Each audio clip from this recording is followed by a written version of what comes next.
de Luz, ditado pelo Espírito Emmanuel e psicografia de Chico Xavier. Também tu. E os principais dos sacerdotes tomaram a deliberação de matar também a Lázaro. Evangelho de João, capítulo 12, versículo 10. Interessante observar as cogitações do farisaísmo relativamente a Lázaro nas horas supremas de Jesus. Não bastava a crucificação do Mestre. Intentava-se igualmente a morte do amigo de Betânia. Lázaro fora cadáver e revivera. Sepultara-se nas trevas do túmulo e regressara à luz da vida. Era, por isso, uma glorificação permanente do Salvador, uma cura insofismável do médico divino. Constituiria em Jerusalém a carta viva do poder do Cristo, destoava dos conterrâneos, tornara-se diferente. Considerava-se, portanto, indispensável a destruição dele. O faraísmo dos velhos tempos ainda é o mesmo nos dias que passam, apenas com a diferença de que Jerusalém é a civilização inteira. Para ele, o Mestre deve continuar crucificado e todos os Lázaros ressurgirão sentenciados à morte. Qualquer homem renovado em Cristo incomoda-o. Há participantes do Evangelho que se sentem verdadeiramente ressuscitados, trazidos à claridade da fé, após atravessarem o sepulcro do ódio, do crime, da indiferença. O farisaísmo, entretanto, não lhes tolera a condição de redivivos, a demonstrarem a grandeza do Mestre. Instala perseguições, desclassifica-os na convenção puramente humana, tenta anular-lhes a ação em todos os setores da experiência. Somente os Lázaros que se unam ao amor de Jesus conseguem vencer o terrível assédio da ignorância. Tem, pois, cuidado contigo mesmo. Se te sentes trazido da sombra para a luz, do mal para o bem, ao sublime influxo do Senhor, recorda que o farisaísmo, visível e invisível, obedecendo a impulsos de ordem inferior, ainda está trabalhando contra o valor de tua fé e contra a força de teu ideal. Não bastou a crucificação do Mestre. Também tu conhecerás o testemunho.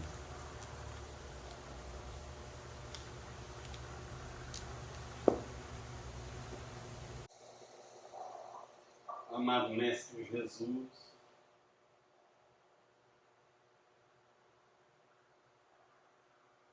reunidos neste templo em teu nome, dirigimos-te essa nossa prece em rogativa para que sejas conosco presente, abençoando-nos os propósitos superiores, que a aprendizagem da doutrina espírita. Senhor, enviaste-nos o Consolador que prometeste há 2 milênios.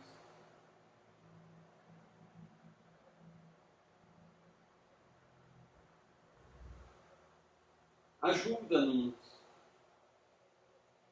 a bem compreendê-lo e a zelar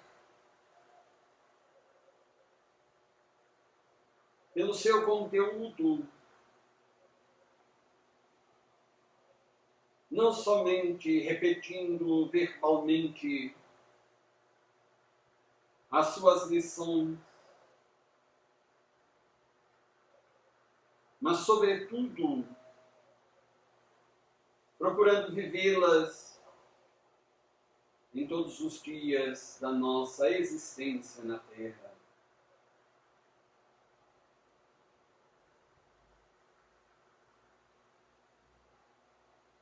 Fortalece nosso bom ânimo, Mestre, a nossa coragem, a nossa fé, para que esta seja robusta, lógica, verdadeira e raciocinada, capaz de enfrentar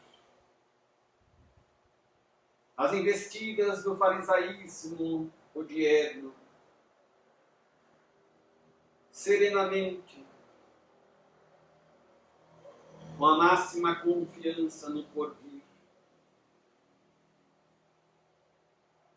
Abençoa também, Senhor, todos os nossos irmãos de humanidade.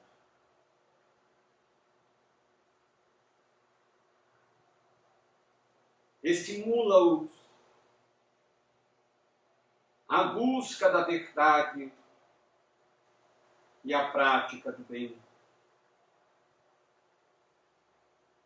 E por fim, Mestre, desejamos agradecer bem-oradamente por tanto bem e por tanto amor que nos dedicas.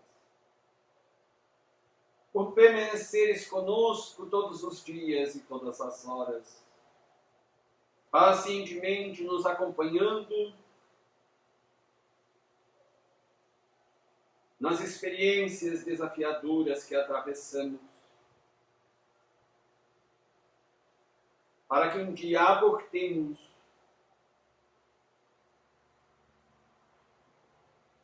no reino que tens nos preparado há tanto. Se bendito e louvado, Senhor Jesus, agora e sempre. Graças a Deus.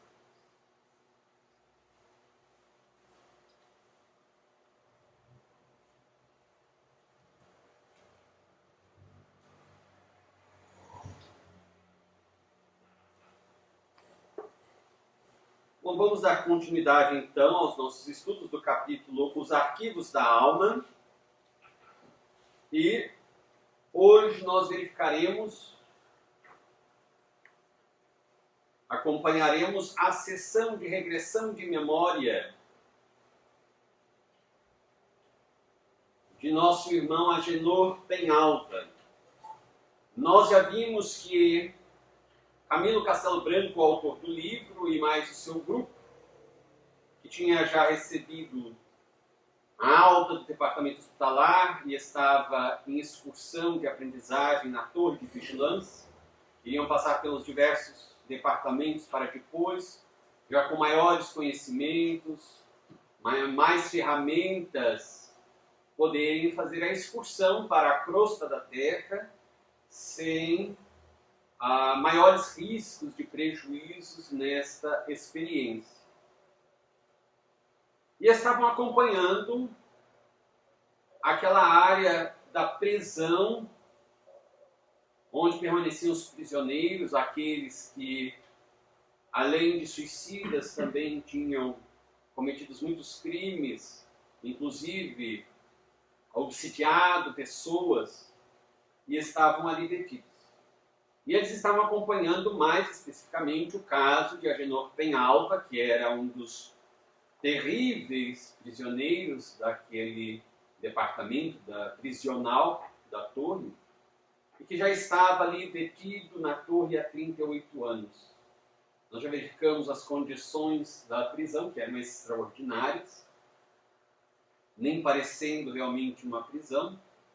Vimos que Agenor Penhalva se encontrava numa sala, num quarto, também muito confortável, em que ele permanecia, ali podendo escrever, com objetos de escrita, papel, lápis, onde podia fazer as suas refeições, um ambiente muito agradável. Mas que o instrutor, Olivier de Guzmán, que era responsável por Agenor e outros prisioneiros, ia diariamente à cela, ao quarto de todos eles, oferecendo uma lição diariamente. Cada dia uma lição diferente, baseada nas leis divinas, no Evangelho de Jesus, os valores ético-morais, preparando o indivíduo ou aqueles indivíduos para uma nova reencarnação. E ali era interessante porque cada vez que o instrutor Olivier de Guzmán oferecia uma aula, era uma aula particular em cada quarto. O aluno, o aprendiz que estava ali na condição de prisioneiro, ele era obrigado a fazer anotações para que depois relesse as anotações, fizesse suas reflexões, meditações em torno do tema, para melhorar o nível de aprendizado. E que tinha de fazer reflexões em torno exatamente daqueles valores morais, das leis divinas, das lições do Evangelho de Jesus. E porque ele tinha sido compelido a escrever sobre os deveres dos filhos e como ele tinha se comportado perante os pais biológicos, os pais da última reencarnação dele, e ele não foi sincero na sua dissertação, na sua narrativa, ele então foi convidado, ou melhor, compelido também, por Olivier de Guzmán, a ir a uma outra sala, onde havia equipamentos especiais que nós também já verificamos quais eram na aula passada.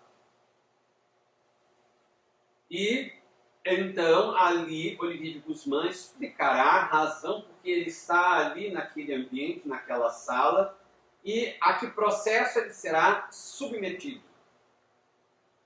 E nós vamos então ver qual foi a atitude de Olivier de Guzmán, junto de Agenor Penhalva, quando ele se encaminha com Agenor para aquela sala, adentra naquela sala. Qual foi a longa argumentação e o pedido de Agenor dirigidos ao benfeitor Olivier, e quais suplícios Agenor afirmou ter passado após o seu suicídio. Aqui então nós vemos logo no parágrafo: no entanto, Agenor, visivelmente apavorado com a afeição que iam tomando os acontecimentos, apelou para a mistificação, ignorando a alta mentalidade daquele por quem era servido, o qual piedosamente se diminuiu a fim de ser melhor compreendido. Aqui é interessante porque Agenor já sentia, percebia e compreendia o que iria acontecer com ele. E começa a se apavorar. E é muito comum essa reação psicológica no nosso estágio evolutivo, quando nós estamos acuados pelo medo, por uma reação instintiva, como a dos animais, nós temos a tendência a atacar. Então, o passado nosso no reino animal volta, emerge, são as reações às quais estamos acostumados. Os nossos condicionamentos adquiridos ainda no reino animal, os quais ainda não adestramos, não superamos. Para superá-los é necessário que nós treinemos o nosso mundo interior, treinemos a nossa consciência. Isso está inclusive dentro dos estudos da inteligência emocional, lembrando que as emoções, de acordo com a zoologia, as neurociências, são reações fisiológicas.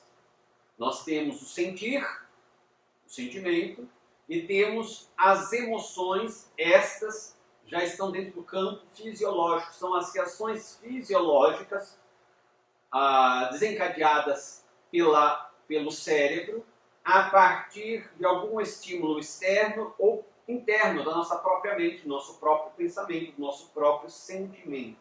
Então, a partir de um estímulo externo, alguém que nós vimos, com o qual nós encontramos na rua, um estímulo interno, a lembrança de um fato qualquer, isso provoca-nos um sentimento. E daí o nosso cérebro, a partir da captação desse sentimento, o nosso cérebro desencadeia, interpreta aquele sentir e desencadeia uma série de ações dentro do nosso organismo. se aquilo que nós percebemos e sentimos tem determinadas características, por exemplo, de medo, o nosso cérebro entende que nós estamos em perigo, que a nossa existência física está em perigo. E desencadeia uma série, um conjunto de reações fisiológicas. Este conjunto de reações fisiológicas é o que se dá o nome de emoção, a emoção do medo. E ela pode ser uma emoção que nos leva digamos, à fuga, porque daí então nós temos uma descarga de adrenalina na nossa circulação sanguínea, as pupilas se dilatam para a gente enxergar melhor, os batimentos cardíacos aceleram, nós temos maior força muscular e temos condições de ou fugir ou de atacar. Fuga e ataque. Às vezes há uma outra reação fisiológica também de paralisação. De qualquer forma, o organismo está pronto para atacar ou fugir. Um grande estudioso profissional da psicologia, Miller Lopes, ele estudou 4 grandes emoções que estão sempre presentes na nossa existência, no nosso dia a dia, e que podem, a depender de como lidamos com elas, gerar dificuldades no nosso desenvolvimento psicológico, social, afetivo, na nossa vida de modo geral.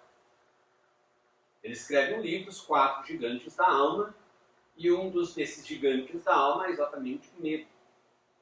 Então, o medo, de acordo com os estudos da psicologia, das neurociências, nós temos o organismo preparado para estas reações de fuga ou ataque. Isso já é uma herança ancestral da nossa experiência evolutiva quando ainda estagiávamos no reino animal. Então vejamos que, diante do medo, daquilo que ele sentia, Agenor se encurrala num dos cantos ali da sala, onde ocorreria a regressão de memória com aquela aparelhagem sofisticadíssima, mas ao mesmo tempo ataca Olivier de Guzmán. Aqui então diz o autor, visivelmente apavorado com a afeição que iam tomando os acontecimentos, apelou para a mistificação. Ou seja, a mistificação, um ato de enganar alguém, ou seja, aqui diz, ignorando a alta mentalidade daquele por quem era servido. Ao mesmo tempo, ele tinha esta a atitude de inventar ele próprio mentir. Porque abaixo, na justificativa dele, Agenor, ele diz, o senhor deve estar enganado, os registros devem estar enganados, o senhor está sendo muito severo e rígido comigo, há um engano evidente aí. E ao mesmo tempo, ele apresenta-se como inocente. Ou seja, ele projeta aquilo, a sua conduta, porque a sua era a conduta de um mistificador, de um enganador, que tentava iludir o outro. E, no entanto, ele projeta essa imagem em Olivier de Guzmán, como se o outro estivesse errado no seu comportamento, e mesmo assim, ou na sua avaliação, e mesmo assim estivesse impondo a Agenor uma severidade desnecessária a algo que ele não merecia. E então daí Agenor vai se justificar. Mas outro detalhe importante aqui neste parágrafo que mencionamos é que, mais uma vez, o autor destaca o modo de agir destes espíritos de escola. Diz aqui Camilo que Olivier de Guzmán, apesar daquela conduta de Agenor, piedosamente se diminuiu, a fim de ser melhor compreendido. Então nós vemos isso nos livros de André Luiz, nós já vimos isso no livro Aqui Memórias de um Suicida algumas vezes. Esses espíritos superiores, eles se diminuem para ser melhor compreendidos, para melhor servir, para melhor cumprirem as suas tarefas. Nos lembra muito a atitude e a própria fala de João o Batista, precursor de Jesus, que era seu primo. É necessário que eu diminua, disse ele, para que ele cresça, porque ele é o mensageiro, ele é o Messias, ele é o Cristo de Deus. Eu vim apenas preparar as mentes, anunciá-lo.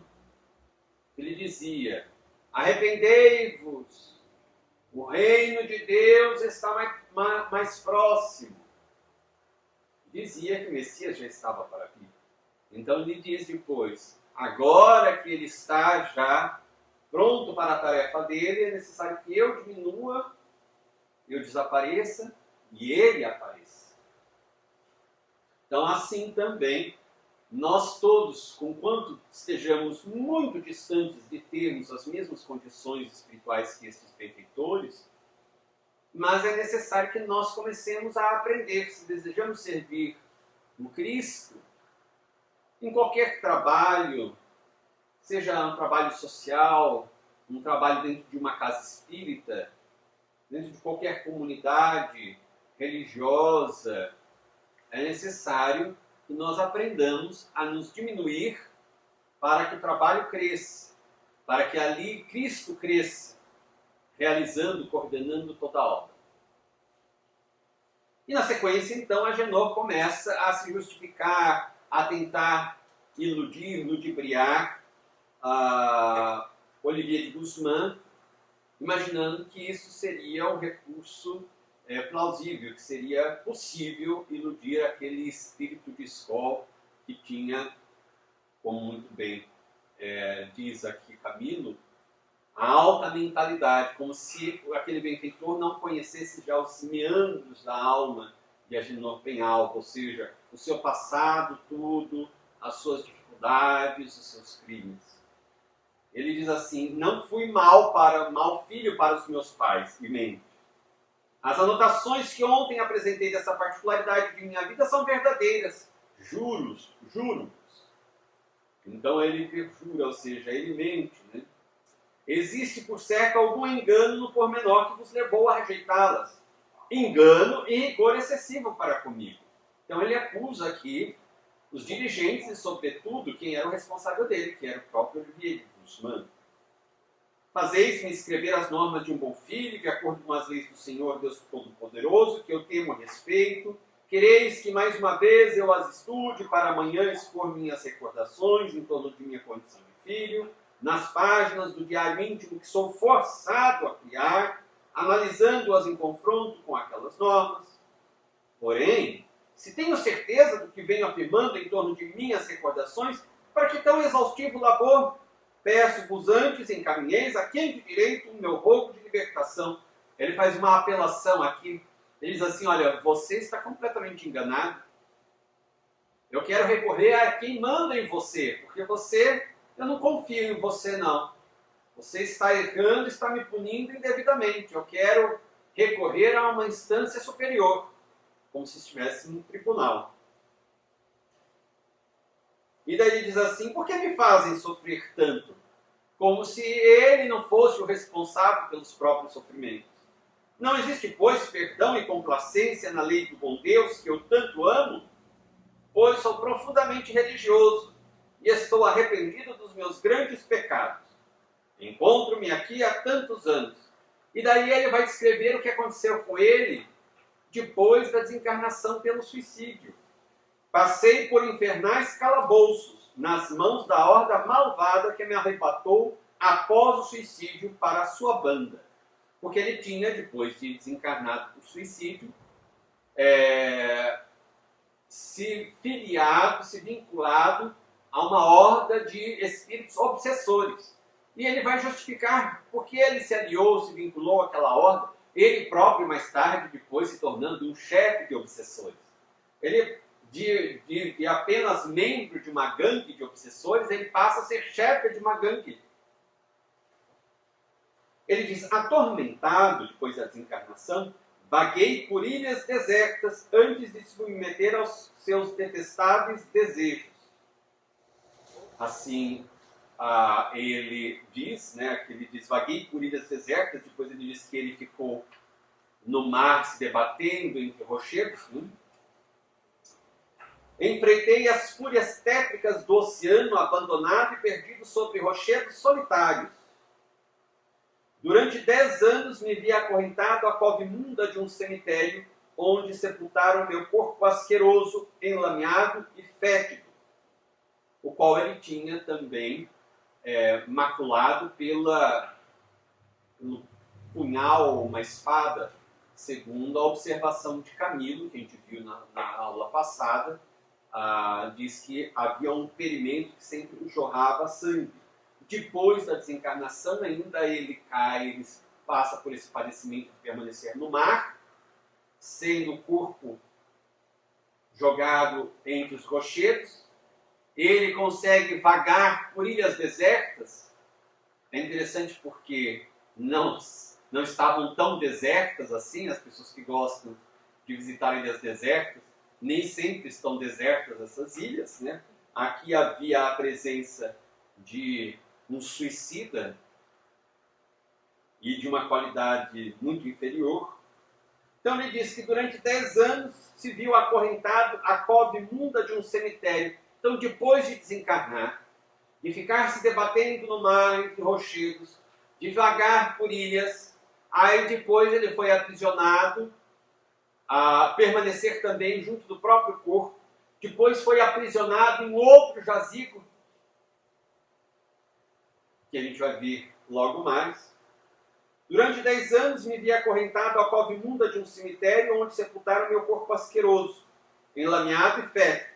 Perseguido fui por grupos sinistros de inimigos vingadores, batido como um cão raivoso, apanhou muito deles, maltratado como um réptil, corroído por milhões de vermes que enlouqueceram de horror e angústia sob a tortura suprema da confusão que nada permite esclarecer, sem lograr compreender a trágica aflição de sentir-me vivo e deparar-me sepultado, apodrecido, devorado por imundos vibriões. Então a sensação dos vermes era apenas uma sensação do que ocorria com o corpo físico dele. Porque o corpo espiritual não estava sendo devorado pelos vermes. Era o corpo físico dele que estava sendo consumido por aqueles vermes e estava apodrecendo. Mas porque, como nós estudamos no início deste curso, nos primeiros capítulos, porque havia ainda alta quantidade de fluido vital impregnando, que é uma energia própria da matéria, impregnando o corpo espiritual de Agenor, o perispírito, e vinculando, gerando vínculos com o corpo físico, tudo que se passava com o corpo físico, ou seja, o apodrecimento, sendo devorado pelos vermes, as impressões eram transmitidas para o corpo espiritual dele, o perispírito. Então, ele tinha a sensação de que ele estava sendo devorado pelos vermes. Mas era apenas o corpo físico, ele tinha apenas as impressões.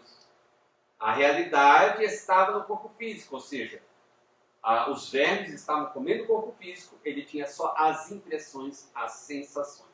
No entanto, as surras que ele descreve aqui, estas eram no corpo espiritual dele.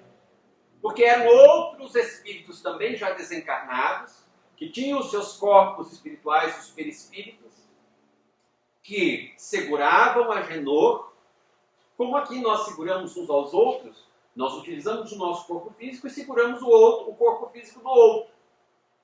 Usamos o nosso instrumento de manifestação e seguramos no instrumento de manifestação do outro. No mundo espiritual, aqueles espíritos obsessores, usando seu instrumento de manifestação, que era o perispírito, o corpo espiritual, seguravam o instrumento de manifestação de Agenor, que era o corpo espiritual dele, e surravam, prendiam. Então a gente nota, conclui que existe realmente uma realidade desse mundo espiritual. Porque muitas vezes outras doutrinas religiosas falam de uma realidade, um mundo espiritual, mas não dão nenhum detalhe. É como se fosse tudo uma grande névoa. E não é. Na verdade, nós temos um mundo aí muito dinâmico, mais dinâmico que a dimensão física, e com as formas definidas. O corpo espiritual muito bem definido. Então ele foi maltratado e foi, inclusive, preso. Foi amarrado, também o seu corpo espiritual foi amarrado. Ele diz assim na sequência: carregaram-me prisioneiros malvados, atado de cordas resistentes, e prenderam-me na própria sepultura em que jazia, daí ele gagueja. Bem, quero dizer, vós já o sabeis, meu mestre, em que jazia aquela que eu amei. Sim, que a desgracei e depois assassinei, temendo represálias da família, visto tratar-se de uma menina de qualidade aristocrática. Ninguém jamais identificou o assassino, mas aqueles malvados sabiam de tudo e depois do meu suicídio vingaram a morte. Então é interessante, ele se vinculou a uma jovem, desonrou-a, essa jovem era da aristocracia, e se descobrissem que ele tinha desonrado aquela jovem da aristocracia, certamente ele seria morto, porque ele não era da aristocracia. Ele era uma pessoa comum. E a família da donzela certamente vingaria aquele ato. Então, temendo essas represálias, ele a mata. Seduziu-a, usou-a e depois assassinou. E ninguém nunca descobriu quem foi o assassino. Ninguém da justiça da terra. Mas lembremos-nos que Paulo de Tarso afirmou que nós temos sempre uma nuvem de testemunhas que nos acompanha. Pode ser esta nuvem de testemunhas composta por bons espíritos, por entes queridos que velam por nós, mas também por espíritos que nos acompanham como nossos perseguidores, nossos cobradores, obsessores, ou neste caso, espíritos que acompanharam e, verificando o que ele tinha feito, desejaram se transformar em justiceiros do mundo espiritual, que os existem também. E assim, depois de ele passar por aqueles tormentos, de se ver no mar jogado entre rochedos, de ficar vagando por ilhas, depois ele também sentir o apodrecimento do próprio corpo, ficar ali do lado do próprio corpo, ele foi amarrado no jazigo da moça que ele usou, seduziu, usou e depois assassinou. E daí, além de apanhar muito, né, ele diz assim: de tal forma me vi perseguido que, a fim de me libertar de tal jugo e eximir-me dos maus tratos que recebia, tive de unir-me ao bando e tornar-me um similar. Pois essa era a alternativa que ofereciam. Devo, portanto, ter muitos atenuantes. Depois, além do mais, aprisionado por lanceiros, emasmorrado no vale sinistro, onde padeci nova série de horrores. E agora, nesta torre, tolhida em minha liberdade, sem nem sequer poder recriar-me pelas ruas de Madrid, que eu tanto amava, nem respirar o ar puro e fresco dos campos, como tanto me apraz, sou filho do bom Deus, ou serei irmão do próprio Satanás. Veja que falacioso este argumento, ou estes argumentos falaciosos. É um perfeito sofista. elabora os argumentos de maneira que dão a impressão de que o indivíduo está sendo injustiçado, que ele é um coitado, quando em realidade é o contrário. Então, ele diz que depois de permanecer, além de tudo, prisioneiro naquele jazigo, por tanto tempo,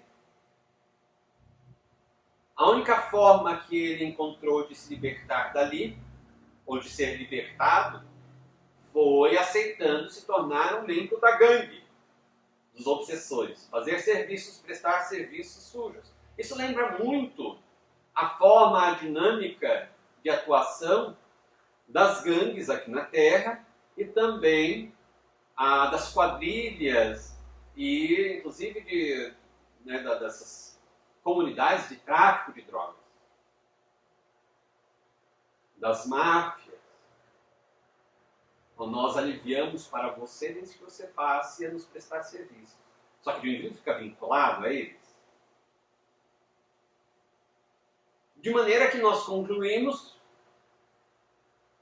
como desde a antiguidade já se sabe, que o mundo físico e a realidade aqui da dimensão material é uma cópia imperfeita, grosseira da realidade da dimensão espiritual. Como dizia Platão no seu mito da caverna, o mundo ideal é o mundo físico, o mundo das ideias e o mundo da realidade densa. Ou ainda, poderíamos dizer, o mundo das ilusões, dentro da filosofia hinduísta. Maya, este mundo das ilusões, o mundo da verdadeira realidade, é o mundo causal, que é o mundo espiritual. Aqui nós vivemos na dimensão de Maya, das ilusões, que as coisas, as formas parecem-nos, numa primeira visão ingênua, parecem-nos algo definitivo. E tudo é efêmero, passageiro, como se fosse uma nuvem que passa rapidamente. Então ele coloca, depois assumi esta posição dentro da gangue, passei a prestar serviços, depois fui recolhido pelos lancetes, que já são da Legião dos Servos de Maria, levado para o Vale dos Suicidas, ele disse ali, ou seja, além de tudo, depois de ser aprisionado pelos maus, fui aprisionado por aqueles que se dizem os bons, fui levado para o Vale dos Suicidas, ali sofri horrores, e depois esses mesmos bons me aprisionaram de novo aqui. Ou seja, a minha vida é uma vida de sofrimentos, de martírios, eu sou um coitado. Em outras palavras, o que ele dizer é que ele era um coitado e estava sendo injustiçado profundamente. E daí vem, naturalmente, a resposta de Olivier de Guzmán. Ele diz exatamente o que acontecia de fato. E ele começa dizendo que qualquer pessoa desavisada que ouvisse o relato dele se sensibilizaria e acreditaria mesmo que ele estava com a razão, que ele era um coitado, um desventurado, um prejudicado, um injustiçado. Mas Olivier de Guzmán disse, mas nada disso é verdade. E ele diz assim, que ele tinha sido favorecido pelos favores de Maria Santíssima. E esclarece. No entanto, a longa série de infortúnios que expuseste teve origem apenas nos excessos pecaminosos dos teus próprios atos e na truculência dos instintos primitivos que conservas. Lei de ação e reação. Não há injustiças na lei de Deus. Eu estou sofrendo muito na terra, não sei por que eu sofro tanto. Podemos não ter os detalhes das causas que originaram os sofrimentos que experimentamos na atual reencarnação. Mas se não temos esses detalhes, é para nos poupar de transtornos profundos que gerariam essas recordações mais vívidas. Isso é o que está no texto Esquecimento do Passado no Evangelho segundo o Espiritismo, de Allan Kardec. Ali o codificador da doutrina espírita nos ensina, explica claramente por que não nos lembramos das ocorrências de outras reencarnações e outras experiências físicas. Fala inclusive dos constrangimentos, das perturbações que essas lembranças poderiam nos trazer no seio da própria família. Se recordássemos o que cada um dos membros de nossa família atual foi no passado. Quem foi perseguidor, quem foi assassino, quem foi traidor, quem foi a vítima. Tudo isso nos perturbaria, como nós conviveríamos numa mesma casa, dentro destes vínculos consanguíneos, recordando de todas essas coisas. Então, o esquecimento do passado é providencial. Mas o que é certo, conforme esclarece também o codificador,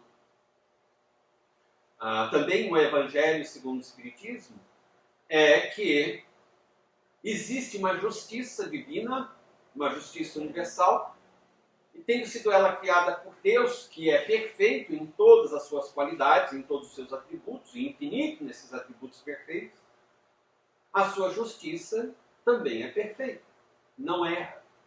Se nós sofremos, há uma causa e esta causa é justa. Daí, Allan Kardec escreverá 2 pequenos textos, causas atuais das aflições, causas anteriores das aflições. Valendo muito a pena nós lermos estes textos, que estão, como nós já mencionamos, no Evangelho segundo o Espiritismo, para que nós aprendamos a diminuir o nosso rol de queixas, de lamentações nesta reencarnação. Porque isso é um vício moral muito prejudicial a nós outros. Inclusive, dizem-no também as neurociências, demonstrando que essas queixas prejudicam-nos o funcionamento adequado do nosso organismo. Então é necessário que nós tomemos cuidado com as queixas. Se estamos sofrendo, passando por certas dificuldades, existe uma causa, esta causa é justa. Em vez de ficarmos blasfemando ou nos queixando a todo tempo, é melhor que observemos o nosso comportamento. Porque se fizermos uma análise sincera, tranquila, nós encontraremos certamente não as ocorrências, a recordação das ocorrências do passado. Pode até acontecer, mas não é tão comum, porque como nós mencionamos já, elas nos servem, este esquecimento nos serve para a nossa própria proteção. Mas encontraremos imperfeições morais que ainda residem em nosso mundo interior, na alma, e que estarão ali as causas dos nossos sofrimentos. Então, se corrigirmos essas imperfeições morais, muitas dessas dificuldades, aflições, sofrimentos desaparecerão, porque nós teremos curado a causa delas. Então, aqui, a lei de ação e reação. Nós somos os construtores do nosso destino. Deus, como vamos ver um pouquinho para frente, Deus cria o bem e o belo. Isso está no próximo capítulo, do Manicômio. O que não seja o bem e o belo já não é construção de Deus, é nossa própria construção. É desrespeito, desvio da lei de equilíbrio, de harmonia, que é a lei divina, a lei da natureza. Então, se Agenor Penhalva sofria, era necessário que ele inculpasse a si mesmo.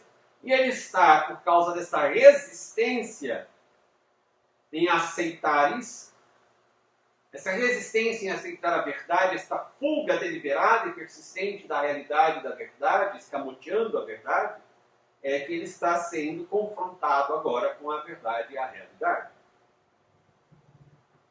Há 38 anos vem sendo pacientemente exortado a uma reforma íntima, diz Olivier a Agenor, que te assegure situações menos ingratas, porém, negas-te sistematicamente a toda e qualquer experiência para o bem, enclausurado na má vontade de um orgulho que te vem intoxicando o espírito. O orgulho intoxica o espírito, o ser profundo, por tolher os movimentos a prol dos progressos de que há muito deverias ter concretizado. Então ele está atrasando o progresso, a evolução dele, há muito tempo. E enquanto ele não se libertar das imperfeições morais, ele não pode gozar da felicidade. Porque a felicidade é como um prêmio ou ainda uma consequência natural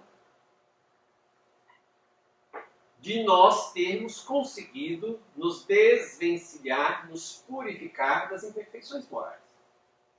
Assim estudamos na obra O Céu e o Inferno, de Allan Kardec. No Código Penal da Vida Futura, na primeira parte de O Céu e o Inferno, a quarta obra básica da doutrina espírita, Allan Kardec ensina exatamente isso. Enquanto estivermos manchados por imperfeições morais, essas imperfeições morais nos impedem o gozo da sensação ou do sentimento de felicidade. É como se fosse um neutralizador da nossa capacidade de perceber, de experimentar a felicidade. Digamos que por alguma razão, por exemplo, por termos hanseníase, a nossa parte sensível do sistema nervoso está prejudicada.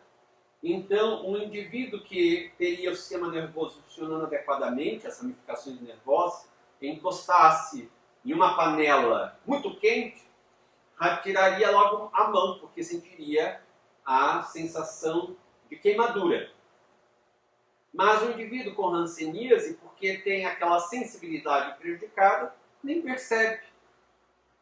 As imperfeições morais funcionam mais ou menos como o problema da hanseníase, impedem-nos, tiram-nos a possibilidade de perceber a felicidade.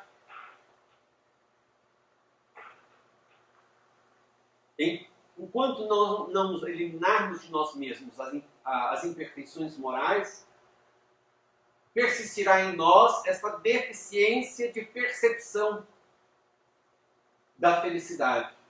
É necessário nos purificarmos, porque daí nós teremos a condição de perceber o que é a verdadeira felicidade.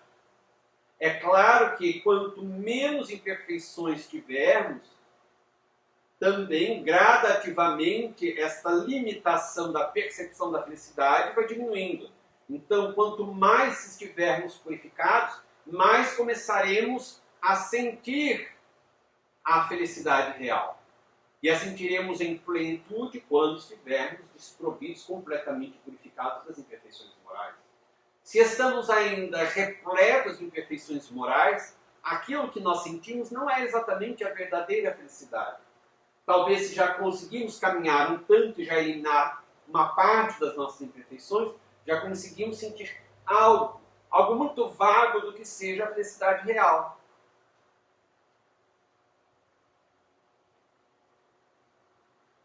Então, aqui nas explicações de Olivier está bastante claro que os esforços daqueles benfeitores todos, amando de Maria Santíssima de Nosso Senhor Jesus Cristo,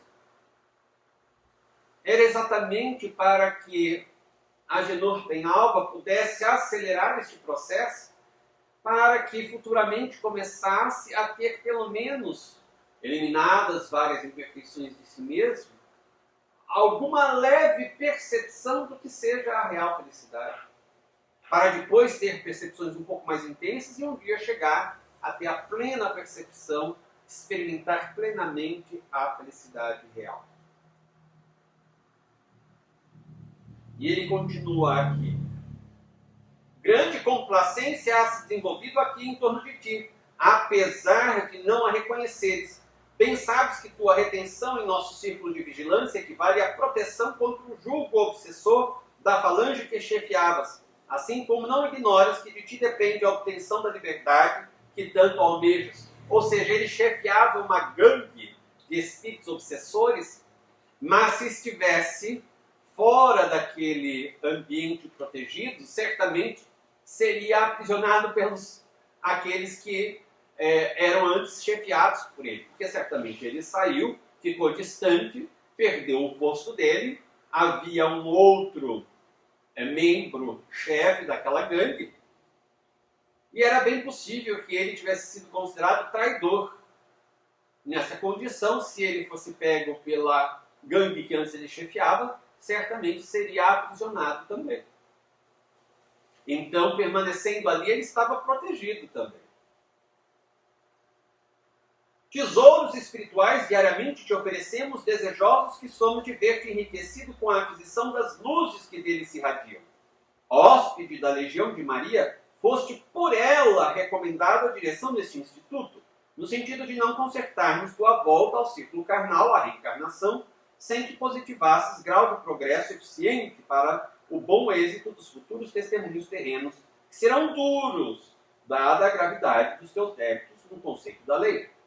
Porque se ele fosse reencarnado daquela forma, naquelas condições em que ele se encontrava de rebeldia ainda, escamoteando a verdade, dissimulando, rebelde, ele teria uma reencarnação dolorosa e fracassaria novamente.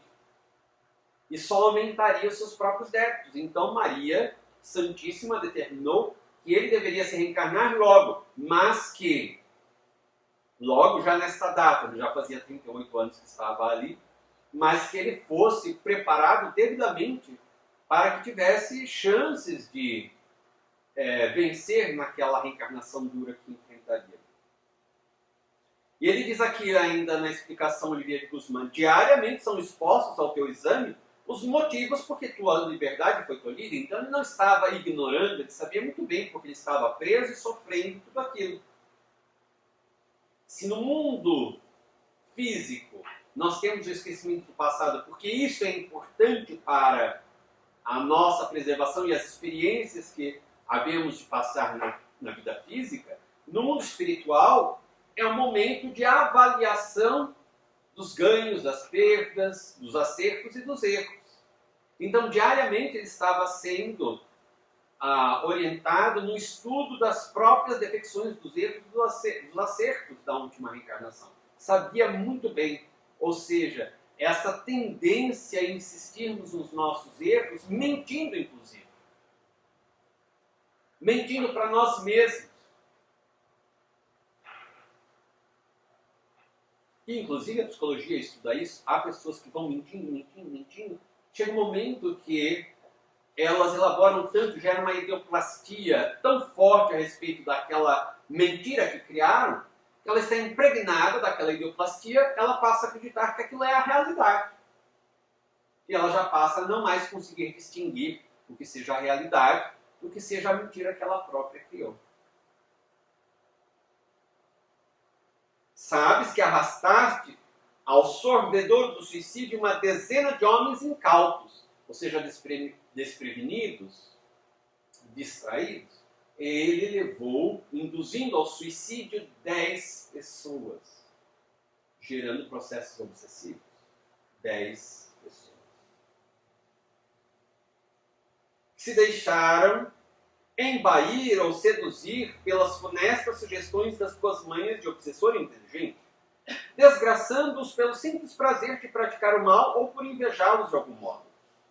Assim como outrora, quando o homem, ou seja, quando estava encarnado, desvirtuava as pobres donzelas enamoradas e levianamente confiantes, levando-as ao suicídio com a amarga traição com que as decepcionavas, prenúncios do obsessor que futuramente serias.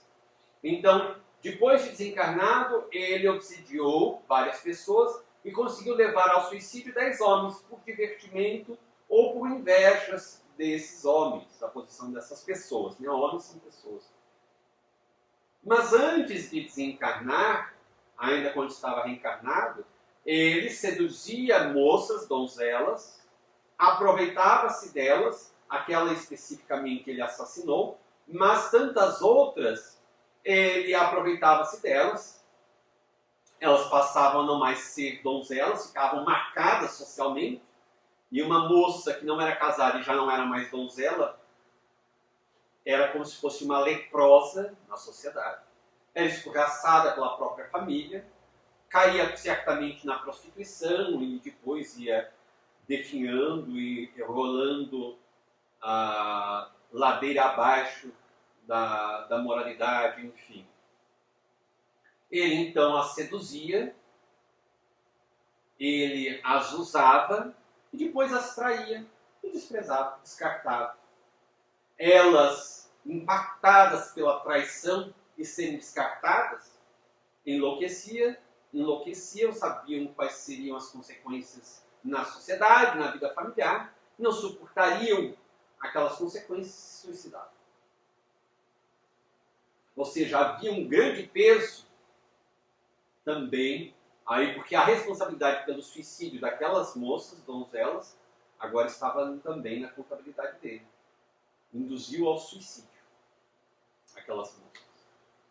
E ele disse, mas teu orgulho sufoca as conclusões lógicas do raciocínio e preferes a revolta e o sofisma por mais cômodos, furtando-te as responsabilidades, ou seja, tentando se esquivar das responsabilidades, para permaneceres dilatando a aceitação de compromissos que te apavoram, porque tens medo do futuro que tu mesmo preparaste com as iniquidades que houveste por bem praticar.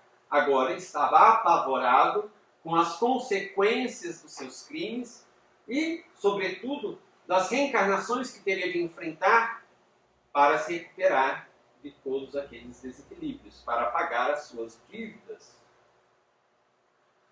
Daí, Olivier de Guzmán diz assim, mas agora recebemos, depois de 38 anos, ordens superiores a teu respeito.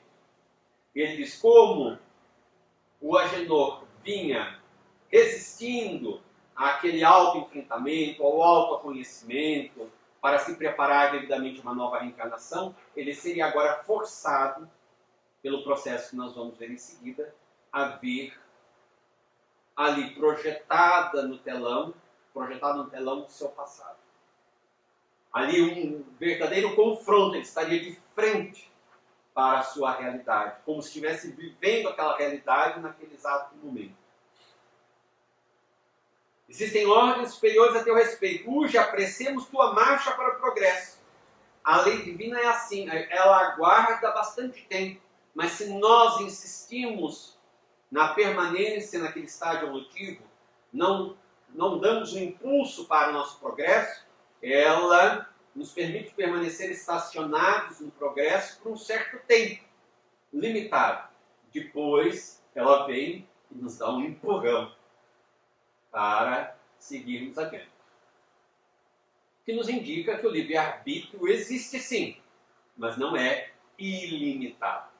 Há limites para o nosso livre-arbítrio. A lei de progresso aguarda tempo para a nossa decisão própria, o nosso livre-arbítrio decidir pelo progresso.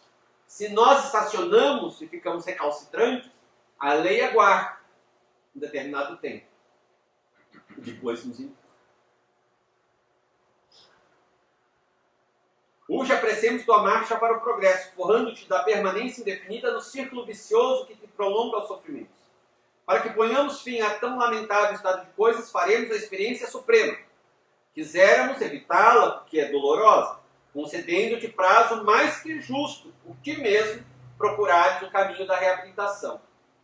É interessante também nós lembrarmos que quando Jesus esteve na Terra, ele disse, os tempos são chegados.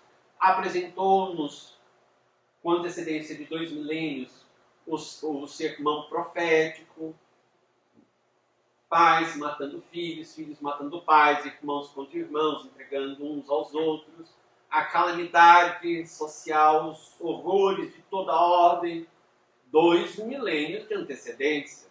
E ele disse, os tempos são chegados, o mundo está mudando. João Batista já vinha dizendo, o reino de Deus está mais próximo, arrependei-vos. Depois, quando Jesus já estava para se apresentar, o reino de Deus está mais próximo ainda, arrependei-vos. Depois Jesus também vai dizer, o reino de Deus está próximo. Transformai-vos, arrependei-vos e transformai-vos. No século XIX, chega a doutrina espírita, revivendo a mensagem de Jesus, dizendo assim, olha, nós estamos ali no limite. Mas quem estiver disposto, ainda há tempo para se arrepender e começar a se modificar. Estamos no século XXI. Será que vamos ter a cara de pau dizer assim, mas eu não estava sabendo, não fui informado? E não pode dizer que não viu nas redes sociais, porque muitas redes sociais espíritas estão divulgando a doutrina espírita e informando, inclusive, sobre o mundo de regeneração. A transição planetária está aí. As pessoas são obrigadas a se modificar, a tomarem consciência disso? Não, não são obrigadas. Mas, evidentemente, se as modificações estão ocorrendo, e se a Terra será um planeta para espíritos já mais organizados em si mesmos, um pouco mais equilibrados, quem for repetente irá para outra escola, exílio em outro planeta. Não será destruído, não será punido, apenas que os repetentes, os recalcitrantes, são recambiados para uma outra escola, inferior, em condições mais rudimentares. E lá continuarão tendo as suas experiências evolutivas. Cada um deve saber o que quer para a própria vida. Então sempre a lei nos concede tempo, e bastante tempo. Advirto-te de que a partir desse momento, diariamente farás um exame sobre ti mesmo. Aqui era o primeiro dia de exame, provocado por nós. Lento, gradativo, minucioso, que te faculte a convicção da urgência na reforma interior de que careces. Sei que será penoso tal cotejo, ou seja, este confronto com a tua própria consciência. Provocaste-o, porém, tu mesmo, com a resistência em que vens mantendo para o ingresso nas vias do reerguimento moral. E daí ele diz assim, foste um bom filho para teus pais, dizes, tanto melhor. Nada deverás temer ante a evocação desse passado. Será, portanto, por este confronto que iniciaremos a série das análises necessárias ao teu caso, uma vez que o primeiro dever que cabe ao homem cumprir na sociedade em que vive será no santuário do lar e da família.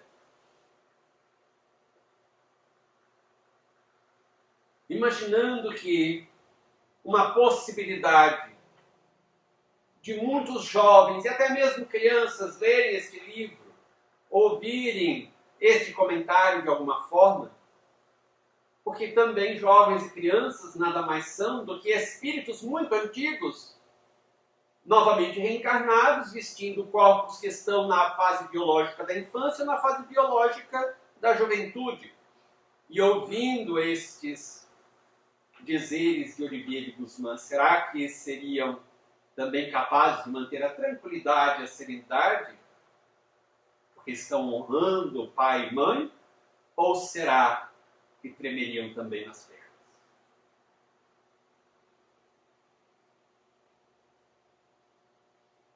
Vejamos, pois, os méritos que terás como filho, pois todos os que possas ter serão rigorosamente creditados em teu favor, suavizando tuas futuras reparações.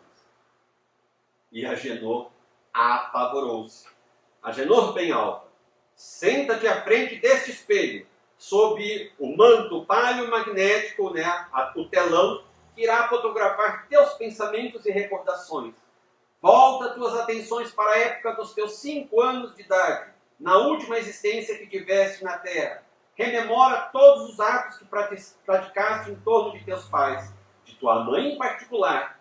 Assistirás ao desfile de tuas próprias ações e serás julgado por ti mesmo, por tua consciência, que nesse momento receberá o eco poderoso da realidade que passou e da qual não se poderá furtar, porque foi fiel e rigorosamente arquivado nos refolhos imperecíveis da tua alma imortal. Todas as nossas ações, os nossos sentimentos, o que se passa conosco, fica arquivado no nosso perispírito, no nosso corpo imperecível, no nosso corpo espiritual, no nosso corpo astral. Ali ficam registrados todos esses eventos da nossa experiência física.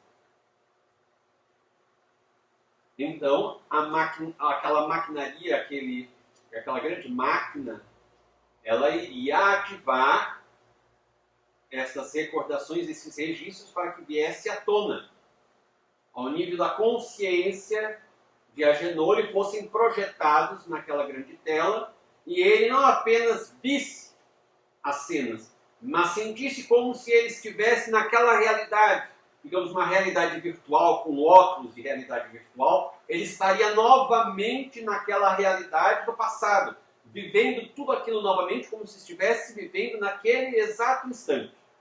Por isso que é tão impactante, que não é apenas assistir e se recordar, é reviver.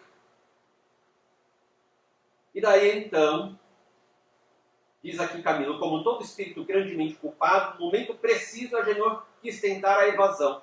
Encurralou-se de súbito ao ângulo do aposento, bradando apavorado no auge da aflição, o olhar desvairado de perfeito réprobo. Não, senhor meu mestre, por obséquio, eu vou suplico.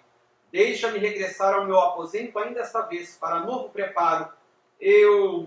Mas, diz então Camilo, pela primeira vez desde que ingressáramos no magno educandário, soou aos nossos ouvidos uma expressão forte e autoritária, proferida por um daqueles delicados educadores, pois que Olivier de Guzmán repetiu com energia: senta-te, Agenor Penhalva, ordeno-te. Lembremos que também Jesus várias vezes agiu com energia, uma delas diante daqueles vendilhões do templo. Esta casa é chamada a casa de oração, no entanto, tendes transformado-a em um lugar de comércio. Então, Jesus agiu com muita energia naquele momento. Também agiu com muita energia quando ele se volta com a sua autoridade moral e espiritual e diz aos fariseus, aos doutores da lei: hipócritas, raça de víboras, sepulcros caiados de branco por fora, por dentro ossos de mortos, todos podridão. Até quando vos suportarei? Agir com energia. Às vezes é necessário agir com energia. Os pais muitas vezes agem com energia. O grande problema é que porque nós somos ainda bastante desequilibrados, a energia seria importante de ser usada naquele momento, mistura-se ao nosso desequilíbrio e nem sempre a ação sai satisfatoriamente. Então, mistura a energia com um pouco de raiva, com um pouco de frustração, um pouco de cansaço, com um pouco de muita coisa. Mas a energia é necessária. Depois, aos poucos, a gente vai limpando, elimina um pouco da raiva, um pouquinho da frustração, um pouquinho do cansaço, e até o momento que a gente consegue agir apenas com a energia que o momento exige de nós. Demorará ainda um bom tempo para a gente conseguir lapidar e eliminar essa ganga, mas chegará um momento também, agiremos com apenas energia, como agiu Jesus, como agiu aqui também Olivier de Guzmán. Senta-te, Agenor Penhalva. E ele sentou. Ele sentou e ficou completamente calminho, diz aqui a Camilo. O pecador sentou-se, dominado pela autoridade moral, pela irradiação magnética. Os espíritos inferiores não conseguem se furtar, ou seja, se esquivar, se subtrair à influência magnética, energética, fluídica dos espíritos superiores. O pecador sentou-se dominado, sem mais proferir uma palavra. E a reação de quem acompanhava do grupo de aprendizes foi interessante. Suspendêramos a própria respiração. Prenderam a respiração porque o momento era de gravidade, de grande seriedade.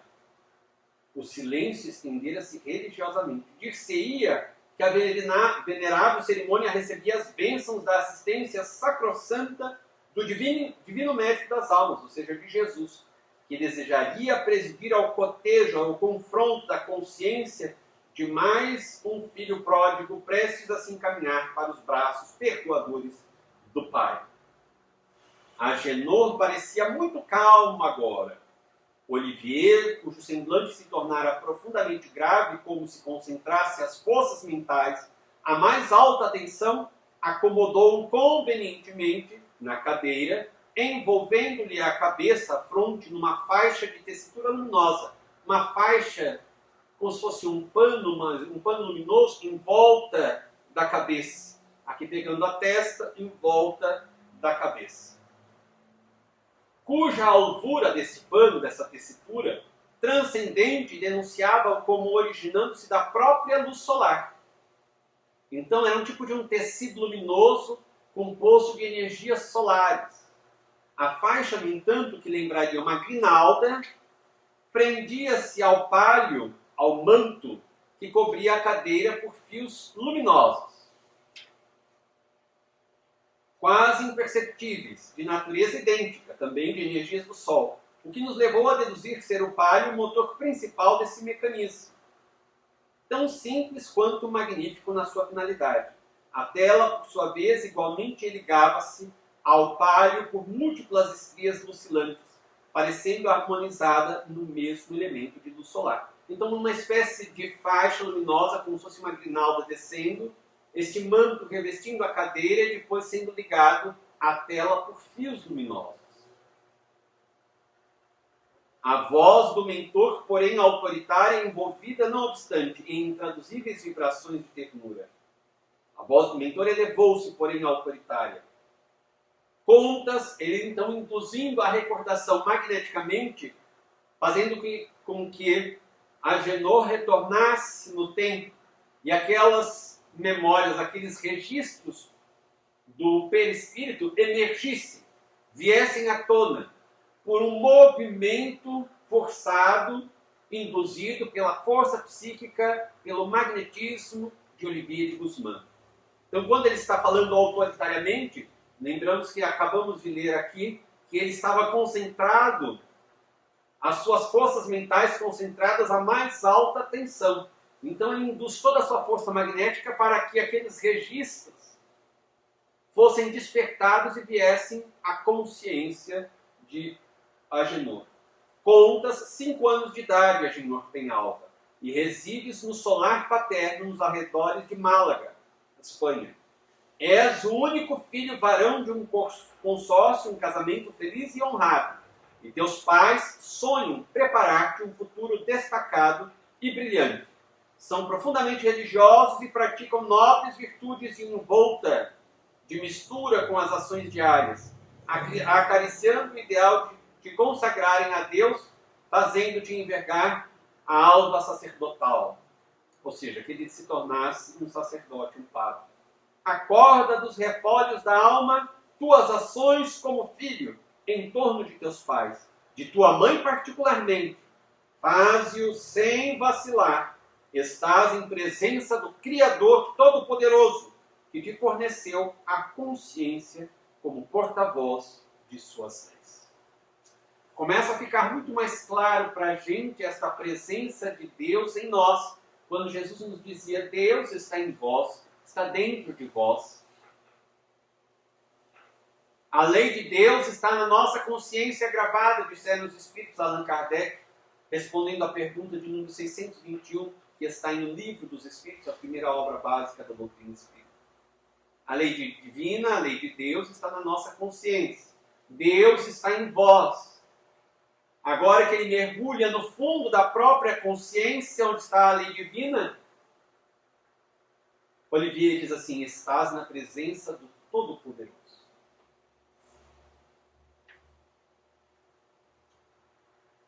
E daí então começam a surgir para a visão daquela equipe, daquele grupo de aprendizes, que ficaram assombrados, o inenarrável em linguagem humana. O pensamento, as recordações de Agenor, seu passado, suas faltas, seus crimes, mesmo como filho, em torno de seus pais, traduzidos em cenas vivas, movimentaram-se no espelho sensível e impoluto diante dele, retratando sua própria imagem moral, para que ele a tudo assistisse. revendo-se com toda a hediondez das quedas em que sossobrara, que se perdera, como se sua consciência fosse um repositório de todos os atos por ele praticados, e os quais agora, arrebatados do fundo da memória adormecida por transcendentalíssima atração magnética, se levantassem conflagrados, esmagando com o peso insuportável da tenebrosa realidade. A partir então da semana seguinte, nós vamos verificar os pontos principais deste passado tenebroso da infância, da vinculação também depois da juventude, da idade adulta, do que fez Agenor contra os seus próprios pais, sobretudo contra a sua própria mãe. Até aqui alguma dúvida, alguma pergunta, algum comentário a mais?